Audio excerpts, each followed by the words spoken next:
This video is for all of the married Muslim men out there who may be struggling with your relationships. Is your marriage, or marriages, with your wife, or wives, on the rocks? Are you finding no happiness when you're plowing your field, so to speak? Is managing your female property more trouble than it's worth? I suggest it's because you have strayed too far from Muhammad's example and sacred Islamic law. So, to help out, I present to you 5 steps to a happy Muslim marriage. Step 1, marry young. Nope, younger. Muslim sources repeatedly state that Muhammad had sexual intercourse with Aisha when she was 9 years old. She is constantly described with terms like young, immature, and prepubescent, and we're told she was playing with dolls when she was taken to Muhammad's house. But some of you Muslim men may be hesitant. You know that there are different standards for you and Muhammad. You've read Al-Qurtubi, and you see that Muhammad got certain sexual privileges that other Muslim men don't have. For example, if Muhammad wanted another woman, it was obligatory for her husband to divorce her. Also, Muhammad had a bunch of wives, unlike other Muslim men who are limited to 4 at a time. However, if you're in doubt about whether the privilege of marrying a young girl applied only to Muhammad, let me ask you a question Muhammad once asked one of his companions. Jabir said, "When I got married, Allah's messenger said to me, 'What type of lady have you married?' I replied, 'I have married a matron.' He said, 'Why don't you have a liking for the virgins and for fondling them?' Jabir also said, 'Muhammad said, 'Why didn't you marry a young girl so that you might play with her and she with you?'" Clearly, only a true prophet of God would ask such a question. Why not marry a young girl so that you might play with her? Unfortunately, Muhammad didn't say how you're supposed to play with your young wives. So, if you need ideas, I suggest starting with a dollhouse and see where it goes from there. And of course, in the opinions of numerous Muslim commentators across the centuries, the waiting period in Surah 65:4, which is required for divorce if the marriage is consummated, applies to prepubescent girls as well. Ibn Kathir tells us that the waiting period for the old is the same as for the young who have not yet reached the age of menstruation, and the filthy ignoramus Maududi gleefully proclaims that the Qur'an allows both marriage and intercourse with prepubescent girls. So there you have it, Muslim men. Marrying young is allowed by your prophet and your God, as if there's even a relevant difference between the two. So go do step 1, marry a young one. This is sure to add an extra dynamic into your other failing marriages. Who knows, your other wives might even enjoy babysitting. Step 2, use your conjugal rights. Remember, in the depraved manual of sacred Islamic law, we are told that the man has full sexual rights to the woman, and she is not to refuse, going right along with what Muhammad said in the Hadith. Stipulations most entitled to be abided by are those with which you are given the right to enjoy the woman's private parts. Further, Islamic law says men don't have to support their wives if the women fail to hold up to their end of the sexual bargain. But since the man can have multiple wives, he can refuse sex with them accordingly. However, under no circumstances does a man's refusal to have sex with his wives mean that the wives can refuse to have sex with the husband. If a wife refuses to have sex, that constitutes rebellion in Islamic law.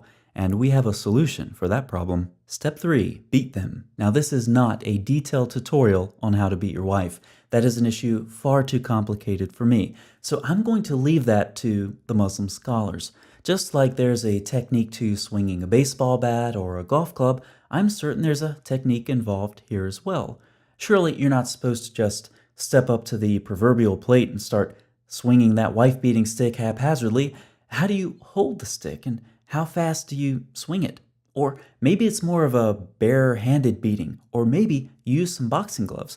Who knows? But thankfully, there are some very helpful YouTube videos with authorities from the religion of wife beating to help answer some of these questions.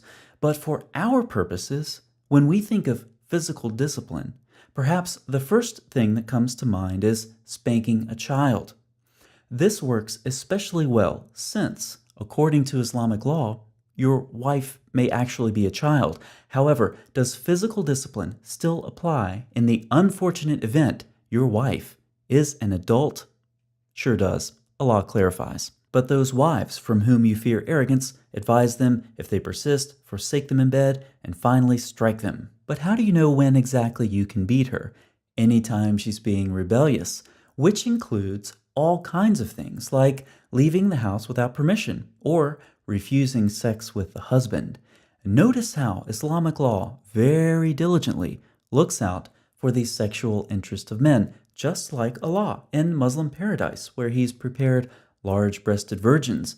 But you don't want to wait until paradise. You want it now. You've tried to apply step 2, use your conjugal rights. Your wife for the night has refused, so you've beaten her. Step 3, it was a stern thrashing, and you hit her multiple times, but you didn't cause any blood to flow or break any bones, so you're within the limits of Sharia law, which clarifies what Allah left exceedingly vague in the Qur'an. But now that you've applied step 3, she is definitely not in the mood to give you those conjugal rights.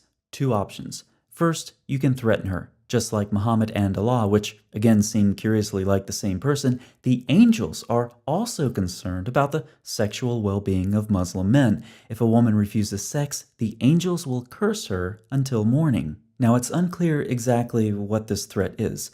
In other words, okay, so the angels will curse her. Then what? You might have to embellish this a little bit. You could suggest maybe that the curse involves your wife not having a 10th birthday party, or the local toy store will be out of dollhouse accessories. I don't know, just come up with something. It shouldn't be too difficult to convince a child. But if this doesn't work, Allah has another option. It is an enormity for a person not to take the rights of Allah, the Most High, and His commands seriously. That is the wrong reference. Let's try this one. Can't get those conjugal rights? Remember, Allah permitted you to have sex with your wives and your female slaves. So just to review, step 2 requires Muslim men to have their conjugal rights.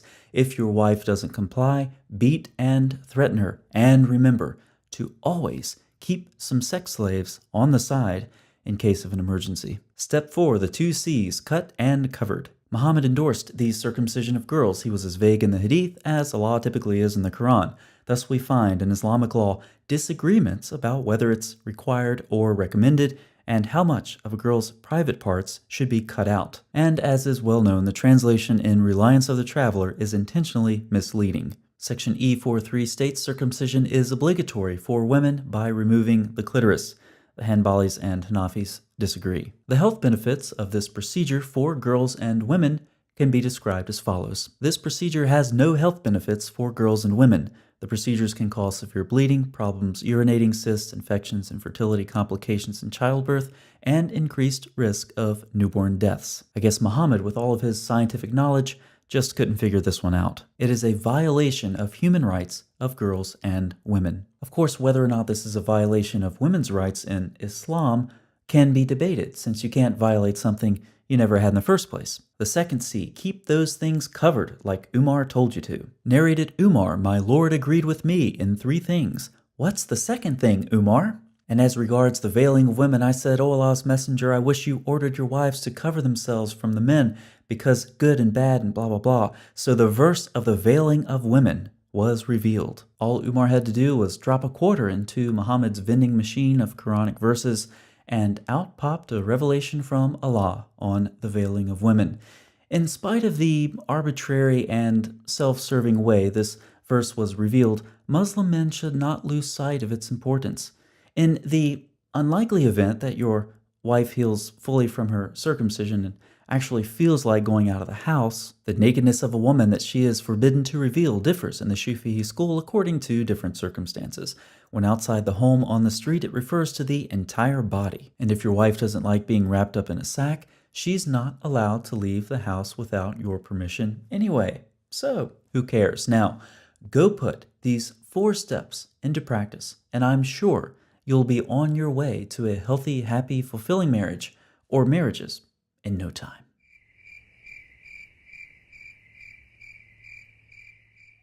Back again? Steps 1 through 4 failed you? No problem. Step 5, have the same attitude towards women as Umar, Allah, and Muhammad. Narrated Umar, my Lord agreed with me in 3 things. What's the third thing, Umar? Once the wives of the Prophet made a united front against him. Why would they do that? Umar said, it may be that if the Prophet divorces you, Allah will give him better wives than you. So the verse was revealed. And here it is, Surah 66, verse Umar. Perhaps his Lord, if he divorced you all, would substitute for him wives better than you. So if it's not working out, just divorce them and start over. Start over how? Start over with whom? If you're asking those questions, you fail to see the miracle of Islamic law. If you get to step 5 and fail, you start over at step 1, marry young. Thus, you can never exhaust this simple 5-step process for a healthy marriage. If you fail the first time, just repeat the same process over and over again, expecting different results. When I reflect on the rugged beauty of Islamic law, I am continually thankful that Muhammad came along and brought the Arab world out of its former age of ignorance, enlightened them, and gave them a beautiful example to follow. An example that, if closely abided by, is sure to have the same result as it has in the past, producing many more backward, dysfunctional people, relationships, and cultures for years to come.